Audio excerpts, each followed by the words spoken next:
Welcome to BD news. Hanumakonda జిల్లా పరకాల పట్టణంలోని Mahadeva convention హాల్లో ఎమ్మెల్సీ ఎన్నికల ప్రచారంలో భాగంగా బీజేపీ ఎమ్మెల్సీ పట్టభద్రుల సన్నాహక సమావేశం నిర్వహించారు. ఈ కార్యక్రమానికి బీజేపీ జాతీయ కార్యవర్గ సభ్యుడు ఈటెల రాజేందర్, ఎమ్మెల్సీ అభ్యర్థి గుజ్జల ప్రేమేందర్ ముఖ్య అతిథిగా పాల్గొన్నారు. ఈ సందర్భంగా ఈటెల రాజేందర్ మాట్లాడుతూ తెలంగాణ రాష్ట్రంలో గత ముఖ్యమంత్రి కేసీఆర్కు నిరుద్యోగులు తగిన బుద్ధి చెప్పారని, అదే పరిస్థితి ముఖ్యమంత్రి రేవంత్ రెడ్డికి ఎదురవుతుందని విమర్శించారు.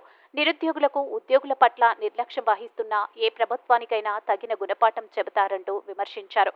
బీజేపీ అభ్యర్థి గుజ్జల ప్రేమేందర్ రెడ్డి మాట్లాడుతూ రాష్ట్రంలో కేంద్ర ప్రభుత్వం నుంచి ప్రధాని నరేంద్ర మోడీ నేతృత్వంలో ఇచ్చిన నిధుల ద్వారా అభివృద్ధి సాధ్యమైందని కొనియాడారు. శాసన మండలికి పట్టభద్రులు ఆలోచించి పంపిస్తే సమస్యల కోసం పోరాడతానని పేర్కొన్నారు.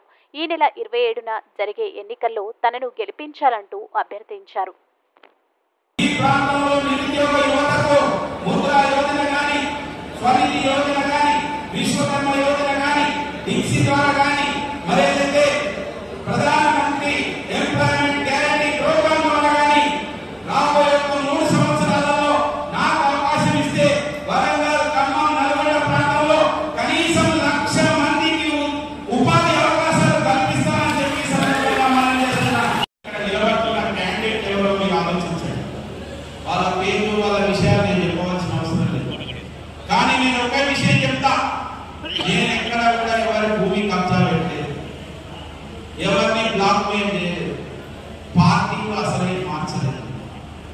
నేను పుట్టిన కాడి నుంచి ఒకే సిద్ధాంతం మీద మన జగనన్న, మన వీళ్ళ సత్యనారాయణ, మన ఎంతో మంది సీనియర్ నాయకులు వెంట నడిచినారు.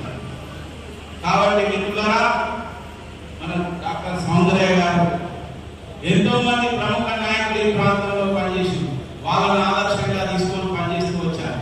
కాబట్టి మిగతా యొక్క పార్టీలకు సంబంధించిన అభ్యర్థుల యొక్క చరిత్రలో మీరు ఆలోచించారు.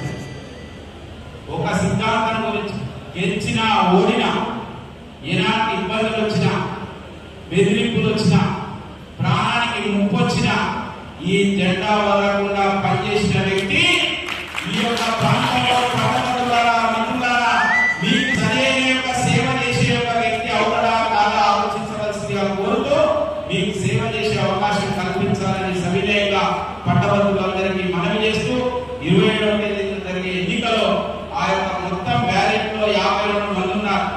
మీ అందరి యొక్క ఆశీస్సులతోని మొదటి పేరే నాదని చెప్పి దానికి పక్కన 1 అని చెప్పి మరి ఓటు వేసి గెలిపించవలసిందిగా కోరుతూ హృదయపూర్వక అంటే యువత అంటే తమ కాళ్ళ మీద తాము నిలబడి ఇతరులకు ఉద్యోగాలు ఇచ్చే స్థితికి రావాలని చెప్పి ఆయన ఆశిస్తున్నాడు. అందుకోసం ఇన్ని కార్యక్రమాలు ఈ ప్రాంతంలో తీసుకురావాలంటే నాకు ఒక అవకాశం ఇవ్వవలసిందిగా కోరుతూ, మీ పక్షాన సేవ చేయవలసిందిగా కోరుతూ, అన్నిటికి మించి చివరి విషయం చెప్పి నేను ముగిస్తాను. కేసీఆర్ ఇంటికి పంపించాను, ఇవాళ రేవంత్ రెడ్డి పంపించుకున్నాను. రేవంత్ రెడ్డి 6 నెలల కాలంలో ఇవాళ ఇచ్చిన మాటకు కట్టుబడి ఒక సమస్య పరిష్కారంలో ప్రయత్నం చేయకపోగా ఎన్నో వేల పద్ధతుల్లో దేశ ప్రధానమంత్రి గంటకి వచ్చి, దేశ హోంమంత్రి గారి గంటకి వచ్చి తమిళనాడు సమస్య చేస్తున్నాడు. బీ కేర్ఫుల్ మిస్టర్ సీఎం అని చెప్పి ఇవాళ హెచ్చరించే పరిస్థితి వచ్చిందంటే ఈ రాష్ట్ర ప్రతిష్ట ఎంత పట్టణించిపోయిందో మనకు అర్థం కావాలి. ఇవాళ బిల్డింగ్ పర్మిషన్ చేయాలంటే ఒక ఎస్ఎంటీకి నిన్న తెలియక 60,000 రూపాయలు ఇస్తే తప్ప ఇవాళ పర్మిషన్ వచ్చింది.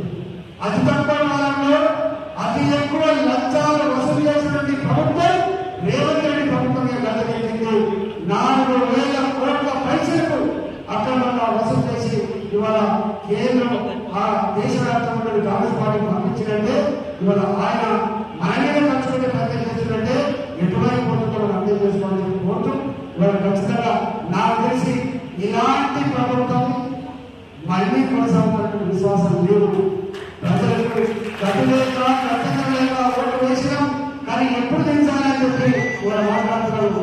రాత్రి నేను సూర్యపేటలో ఒక డాక్టరేట్ లో మీటింగ్ అవుతూ ఉంటే ఒక లేడీ డాక్టర్ వచ్చి అంటుంది, ఇక ఎంతకాలం సారి ప్రభుత్వాన్ని భరించాలి, 6 నెలలు కాకపోతే ఎంతకాలాన్ని ప్రభుత్వాన్ని భరించాలి, ఎంతకాలం అని చెప్పి దౌర్జన్యాన్ని చూడాలని చెప్పి అంటున్నారంటే 6 నెలలకే ఇట్లా ముఖ్య విషయంలో మనకు అర్థమైంది. కాబట్టి దయచేసి ఇవాళ ఇక్కడ కార్యకర్తలు నాయకులు ఎవరి గుర్తులో వాళ్ళు ప్రతి ఇంట్లో చదువుకున్న వాళ్ళు ఒకప్పుడు లేరు, ప్రతి ఇంట్లో చదువుకున్న వాళ్ళు కాబట్టి ప్రతి ఇంట్లో నుండి చదువుకున్న బిడ్డలు పథకాల్లో ఉన్నా, వరంగల్లో ఉన్నా, హైదరాబాద్ ఉన్నా ఎవరికి వాళ్ళగా సమాచారం ఇచ్చి వాళ్ళు ఊట వారిగా పుట్టించుకొని ఆ ఓట్లు వేయించి మొట్టమొదటి ప్రాంతం ఉందని చెప్పి చెప్పిండు.